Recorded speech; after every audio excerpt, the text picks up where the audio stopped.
Hey, comedy fans, welcome to another episode of the Comedy the Carlson cast.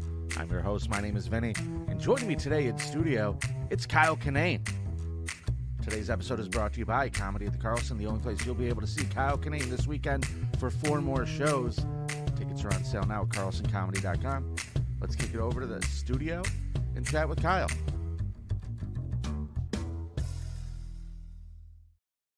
Good afternoon, Carlson casters. Thanks for joining me for today's show. My guest today is a comedian, actor. He's the former voice of Comedy Central. No brags. You may know him from his appearances on Netflix, The Stand-Ups, Drunk History, and The Tonight Show. And his new special, Dirt Nap, is going to be coming out very soon on 800 Pound Gorilla Media's Comedy Month. Releases this April. He'll also be performing 4 more shows this weekend here at Comedy the Carlson. It's Kyle Kinane. What's up? I like the headshot that was from 17 years ago that they showed. I need to update it. Cut to this. Like, whoops. Ladies and gentlemen, he's been on the couch a while, but we're glad to have him here. Guys, I've been out in the world. It's rough out there. Things aren't going well, are they, Kyle? Just aged rapidly. Oh, no. Headshots from, I think I got those. I think that picture's from 2007. That was a good year for you. Mm-hmm. It looked like things were going. going On the way up. 2007 was on the way up. Now we're being shown the door, baby. Speaking of the way up, welcome to Rochester. Yeah, thanks for having me. Now, I watched your set last night. Oh, I was in the okay. back of the room, enjoyed it. Thanks. Fantastic. I've been a fan for a very long time. This is the first time I've ever gotten to meet you or see you live. So I'm very excited for this. Okay, thanks, man. Yeah. I really found something refreshing about your show. I wanted to tell you. A lot of comedians come in and they try to do the crowd work about Rochester. Last night, you were just very on Front Street. I don't know anything about this town. Yeah, I'm like, I'm not going to be a jerk just for the sake of being a jerk. Like, if I see something I think it's a funny observation, I'll go for it. I'm like, I know nothing. I know literally nothing about Rochester. Here we go. It's your turn to teach me, guys.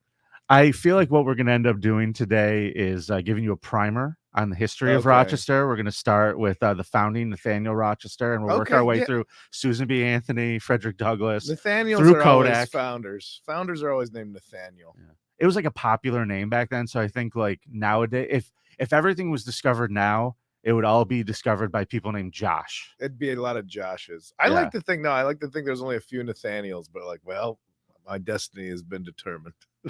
I'm an explorer. You name me Mom. Nathaniel? I can't kick back. I gotta go found a town. All right, here we go. I gotta go out into the wilderness again. Oh yeah, I gotta go provide for the whole village. Jeez. All right. So, folks, those of you who are watching live, feel free to join in the chat and the conversation. I have any it Nathaniels open. I'd like to hear from. If there's anyone named Nathaniel, please let us know what you have founded. Yeah, please and thanks. If you haven't, you'd probably be behind the times. And don't forget to hit the like button. We appreciate that too. Mm-hmm. Now, I loved that about your set. I loved so many things about you. I love so many things about you because your outlook is generally positive, Kyle. It feels like you have a positive outlook. Yeah, I think comedy is kind of mired in cynicism. Mm-hmm. And I don't want to be, for myself personally, I don't want to be that way. I find myself slipping into that, or at least I used to. And I didn't like that about myself because I was shortchanging myself of so many experiences to be like, well, that's probably going to be dumb. Oh, that looks lame. Like the best example I had is how I was the guy, I wouldn't dance at weddings because I thought, look at all these people dancing. They look like idiots. And then they do. Yeah. But have you ever been to a wedding and seen one guy sitting by himself at a table who looks like more of an idiot? Like, of course you look stupid dancing. Who cares? Like, it's a fun thing to do with your friends and get over yourself. Like, I just would take myself so seriously and be like so judgmental and point fingers at all this. And then at the end of the day, I'm like, oh, all I did was miss out on having a great time. But boy, did I go to sleep thinking I was right about stuff. I looked cool though, right? Didn't I look cool, self? Yeah, well, I look so cool not dancing. God. You know, when Going you put home alone. It's really interesting when you just rip people out of that mindset because I think most people generally have that mindset, at least in the comedy world. It's a defense mechanism. Okay. You know, if you're scared of stuff, well, what if I just put it down? Well, internally, I'm scared of it. I'm scared of looking like a fool, but externally, I'm like, nah, I'm just too cool for it. I already know it's stupid. Like, I'm bored with that attitude. So is that in a way reverse psychology fear? Yeah. Yeah, we're all gonna die. Now, do you use that? Welcome to the Carlson cast. do you use that- Newsflash, everybody. But do you use that as a motivator or a reason to not do anything ever? Okay. I used to use it as like everything like, oh, what the cool kids that smoke cigarettes and are smart asses. I still like those guys, Yeah. but I also like to be around people who are like, let's try this thing. You know Let's what? go roller skating. Let's do whatever, Those are the people I like to dance with at weddings. Yeah. Yeah, the cynical comics. Come on, guys, let's get on the dance Let's floor. go. Oh, fine. Have some cigarettes. Let's Fine, laugh. go. Yeah. If you can find a mix of both, somebody that's like really cool.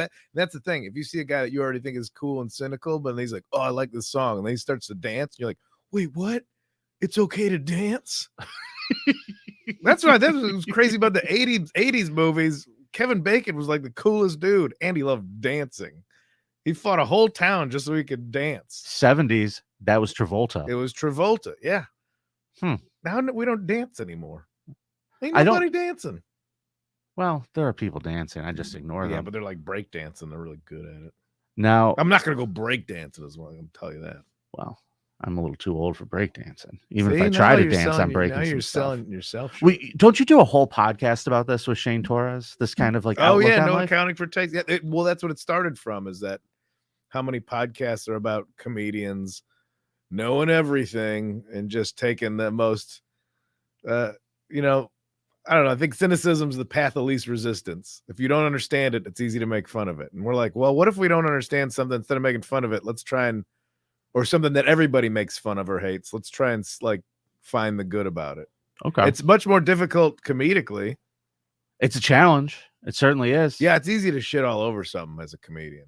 That's funny. And it's easy. People still like it, but I still like it, but I feel like that's a really great way to describe your comedy in general.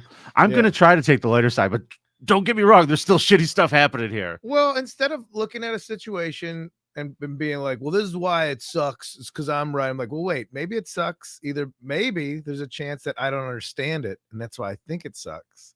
Maybe it's something that's wrong with me. Maybe it's how I'm viewing things. So I'm like, all the comedy is also me trying to be better myself. Like I said, I just shortchanged myself for so long, thinking I was like real cool and knew everything. And like, oh boy, look at the last 5 years of your life. Well, I got drunk. Didn't form any meaningful relationships. Check. Scared. Yeah. Stayed away from any kind of personal growth. Like, yeah, I think maybe I want some of that now. How long have you been in Portland now? I've lived there for about 3.5 years. Okay. Yeah. How are you liking it? Because I know you've been around. You know, you were originally from right outside of Chicago, right? Yeah. You went to LA. There. Yeah. Back to Chicago, right? No, LA and then Portland. Then Portland. Okay. Yeah. Okay. It's just I did all the stuff in LA, and then pandemic, we did the old pandemic shuffle and got us up in Portland.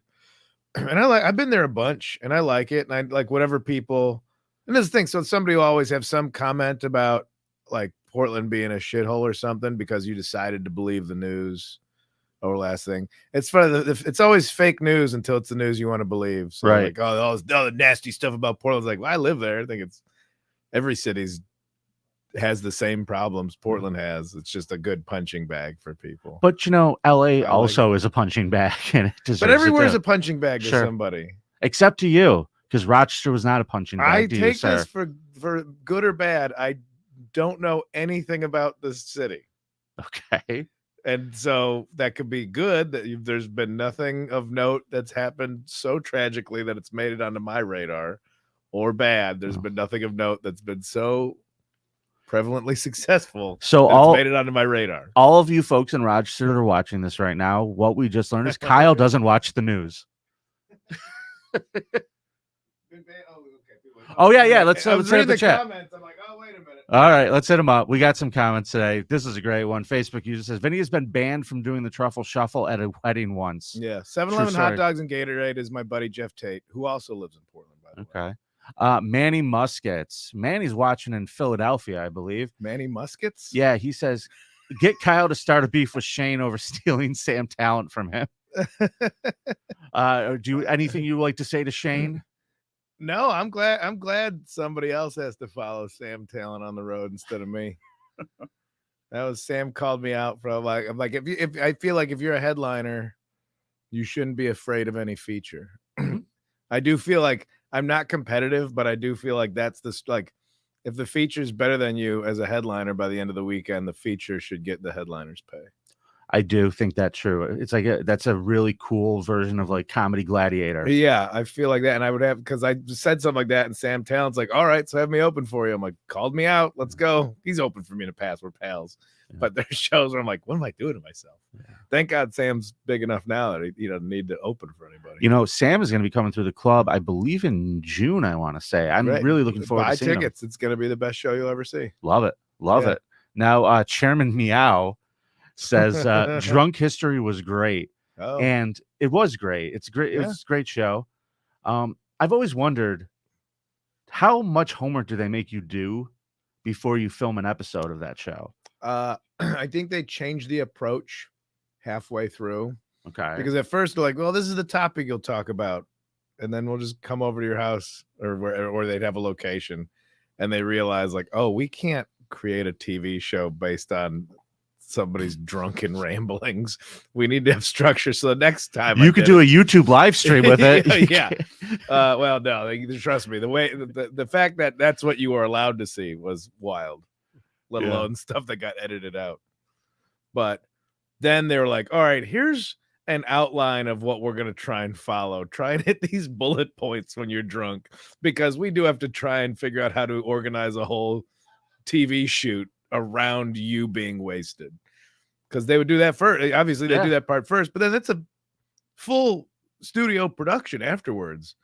And so realizing a script is just one person blathering, we're like, all right, well, here's a structure that we would like you to follow. How long when you're been drinking all day to get to the point where they're like, you're ready for camera on that show? That's the thing. They would be like, all right, we're going to be at your house at this time. Don't start drinking before we get there. I'm like, come on, guys. I'm a pro. And so I would start, but then they'd get there and, they'd hang out. They get a little, they knew what they were doing. Derek Waters would like kick it with you for a minute and be a little party, get a little social, get a little fun first. And then, as far as how long it took, I can't tell you that. I don't know. I blacked out after the first one, and I woke up the next day and my house was cleaner than it normally was. Like my apartment was just slightly clean. Like, there was a couple things, and I didn't remember at all what happened the night before. It was like a true blackout. That's amazing. And I was like, something went on in here. It's like, it's like the movies, like when like, oh, God, the FBI's been in my house or something. Like your shit's just a little bit over. Like, yeah. And then I was like, it took me like probably 20 minutes in the morning. I was like, oh, I did drunk history yesterday. Turned out good. He turned out good. It was something to make it. Well, Principle and Uncertainty, very high compliment to you. Whiskey Icarus is one of the best comedy albums of all time. Oh, thank you very much. You got a lot of fans out there, Kyle. Thank you. Yeah. I've made a lot more too. I hope people like those as well. You did. In fact, I want to talk to you about your new one that's dropping pretty soon, Dirt Nap. All right. Now, I hear Bobcat directed it. Yeah. That's really cool. Well, Bobby G. That's what we call him in the biz. No, it's Bobcat. Yeah. Bobby G. Yeah. No, Bobcat directed it, and we did it at Acme in Minneapolis. Okay. And it was great. It's nice to have somebody that's also a comedian direct, because Jonah Ray did my last one. He did a great job. Mm-hmm. But the difference of having somebody who's also a stand-up or has done stand-up in that world, be like, oh, the way you structure the story, maybe if you said this part before this part, like that helps so much. Yeah. And knowing of like how to be like what the vibe is in a club and how to replicate that when they're filming something. So yeah, I'm kind of nervous. This is the first special I've done where I've watched the edit. I hate watching the edits. I hate watching. Really? That's why clips of myself are very limited. I'm like the new thing where everybody just tapes their set and watches it and puts it out. I'm behind the times on that. And I watched the edit of this special and I was like, oh, this is really good. That's the first time I've ever said that about my own stuff. So I'm nervous that it might suck because this is the first time I liked it. See, that's scary. That's scary. That's the comedian mindset of, oh no, I can't possibly do anything good. Yeah. Especially if I thought it was good. Yeah. Oh, I like this. Oh no, I'm doomed. Oh man. There's that cynicism again. Yeah, exactly. So this special is coming out in April, I believe. How are we going to see any stuff from this special? Yeah, you doing all new stuff this weekend, or? Yeah, I'm still I think in March. I don't know. It's like March. I don't know. The rollout's weird, but it's March. The new stuff Sorry, I was focused on what day it's coming out. I think it's No March problem. 4th because I don't even know. Well, they said April 2nd on the press release I got, but I'll There's go with some, March 4th. I'll You might be goof. disappointed on March 4th, but check back by April 2nd if it's not Follow there. me. I'll get it right eventually. Just follow my stuff. I will promote this with proper dates on social media, but off today, I don't know. You made an interesting point about comics who film their stuff and dump Yeah. it directly to the internet. I kind of like your approach better. I like the old school approach of I want people to be there to enjoy it and be in the moment. Not everything has to like live on forever. It's like kind of, Yeah. it feels a little much. Yeah, I like keeping a little mystery to it. I mean, Yeah. like I don't have to get like it's what it is. It's of the day. It's like this. It's of the time right now is crowd work, and it's the quick clips for TikTok and whatever, and that's what's working for people. And more power to them. It's not how I'm operating. Yeah. Again, I can get frustrated or jealous about it, but like, what? Well, how does that benefit me? Yeah. If it's not going to motivate me to then like light a fire under my ass to do things, then what's the point of getting mad about it? So I don't know. I'm a weird person when I start thinking about stuff like this and like the way media changes, because media changes based on, Yeah. a lot of trends. And the big trend is the TikTok thing. yeah, And so people doing their clips and popping clips out for TikTok and feeding that beast really makes me wonder what's going to happen to the mind of comedy audiences who go out to shows who are used to watching things in Yeah. 30-second clips. And when you go into a long story, keeping their attention span, good comics could do it, no problem. But it's just a weird way of training the audience, I think.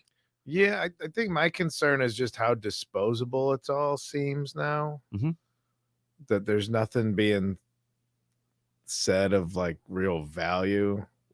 I mean, it's fun. You're caught, like that's part of being in the moment, is the crowd work and everything. But just stand-up comedy as a whole is so saturated now that when is it going to be just dismissed as a form of like, we don't stand up. I was into that before, but now it's everywhere. I'm sick of it. That's kind of what my concern is like, when will people just hear the phrase stand-up comedy and be like, I don't like, but no, this one's good. I don't need People you think like will like just the shut it kind of out. people that would like dismiss all of rap music.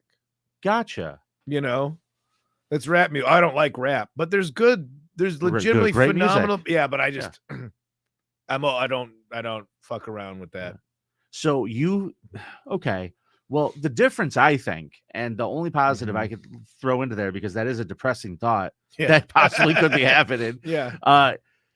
The difference is like there's a genre of music, and then there's Yeah. genres of comedy. Yeah. So someone who I've met people who go, I don't listen to music. I don't like music. They're sociopaths and they're crazy. They're and society dismisses them the way they Yeah. should. Yeah. But people go, I don't like comedy. I think society probably treats them the same way. Get out But of if here. you're like, I don't like stand-up comedy, like this was funny. Remember how like we all when people still make fun of like improv's a punchline? Yeah. Like improv. Like, what is crowd work? It's improv, but the other person doing improv isn't good at it. So we're sitting here getting so excited at somebody that's good at crowd work. Oh, you found somebody who just is doing improv with an unmatched pairing. It's not good. It's fucking Subway magic. So much of it is Subway magic, where it's like, oh, we only got time. Oh, where's the find the queen. It's over here. Oh my God, how does he do it? And then you forget about it a minute later. Like it's very disposable to me. I agree. Some people do it great. Some people talk to somebody and extract a story out of them, or then create something about it. But somebody going like, Mom, this bitch ain't married, and then like people go crazy. Like I don't. I can't argue that. I have no argument for it, and I'm like, you know what? Fuck crowd work. That's where I'm at right now. Yeah, but I know there's good versions of, but like, so within stand-up, I don't like crowd work, but I know there's good version. Within comedies, it's like saying like, oh, I don't like reality TV. But like, well, some reality TV could be legitimately entertaining or something. Like, no, I don't like reality TV, but I like TV shows. That's how I feel people might get with like, oh, I don't like stand-up comedy. That's been the problem. people didn't want to sit in the front. And I used to say, like, you're fine. I'm going to leave you alone. And now we're back to like people purposely sitting in front, dressing like they're on Price is Right because they want to get called. People wearing like pink cowboy hats, like, make fun of me. Like, I just want you to sit there and just drink your drinks and laugh and don't interrupt what I'm doing. That's a bad mentality to go to the comedy show with. Yeah, but that's where we're at right now. And I see it. I've been around long enough to see the cycles. You know, I got my pop in the alternative, let me talk about my emotional issues and what meds I'm on era of mid-aughts comedy. Yeah. And that's gone. And now we're in the, let me tell you how the world works. We're in like the bro era of comedy. It's like Kyle Kinane. And so it's popular. You're not wrong. And and hey, get what you want to get. And then it'll go and something else will be the next thing. I've said it many times on this show. And the thing I try to remind everybody of is that comedy is like ice cream. Remember, folks, there's lots of flavors. Don't ever just say you don't like ice cream. Try a different type. Yeah. And what's popular now wasn't what was popular 5 years ago. It probably won't be what's popular 5 years from now. So that's why I can't get too frustrated over who's selling out a stadium or this and that. I'm like a real tortoise and hare. Granted, I'm a little old to be the tortoise right now. Like, well, I just keep going. Like, you were young when you started. Yeah, look at me now. Look at me still thinking I'm pacing myself. Maybe I could put out a few more clips on Instagram Reels. I don't know. You'll get there. But folks, there are 4 more shows this weekend to see Kyle. You get your tickets out at carlsoncomedy.com and really hope that you do. This is a phenomenal show. This is one of those shows where you sit back and you look at your watch and you go, oh my God, I can't believe it's over. Kyle takes you on a trip when you watch a show. You'll enjoy it. So you get your tickets now, carlsoncomedy.com. Don't forget, keep an eye out for Dirt Nap coming out on March 4th or April 2nd. Follow Kyle on Instagram and Twitter, and he'll let you know what it is. Get the dates correctly. I thought it was in March. At Kyle Kinane. You can check out kylekinane.com. Break a leg the rest of the weekend, my friend. Thanks for joining me today and spending some time with us. Thanks, buddy. All right. Thanks again, folks. Remember, Rochester, be nice. We'll see you at the show. Thank you for being awesome and watching another episode of the Carlson Cast. Don't forget, we're streaming live on Facebook and YouTube every Friday morning. You could also follow us on social media on Twitter and Instagram at CarlsonCast. You can listen anytime on iTunes, Google Play, and we're now available on Spotify. You should also check out an amazing app called Laughable. And on the Laughable app, you can connect to your favorite comedians in a way you never thought you could before. Download it in the App Store and visit carlsoncast.com for information on more shows. And don't be a jerk. Rate and review.